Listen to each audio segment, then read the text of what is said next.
So you updated Photoshop and your custom shortcuts are gone.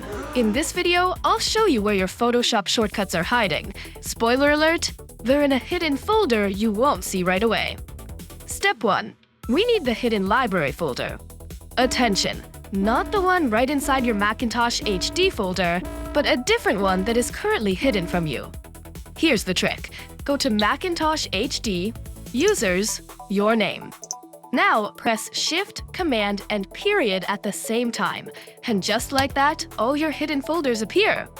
Go into Library, Application Support, Adobe, then into your old Adobe Photoshop version folder. Mine is beta right now. Then Presets and Keyboard Shortcuts. Inside, you'll find a file ending in .kys. Copy that KYS file. I highly recommend saving a backup of it somewhere else so you never lose it again. Go back to the Adobe folder, choose your new Photoshop version, go to Presets, then Keyboard Shortcuts, and paste our file right there. That's it! Open your new version of Photoshop and your shortcuts are back in place. When you leave the library folder, just press Shift, Command, and Period again, and the hidden folders will disappear. And here's the bonus. It doesn't matter which version you're coming from or going to. This exact path works for all Photoshop versions. But look, here is the Premiere Pro folder, but the Premiere Pro shortcuts aren't in it.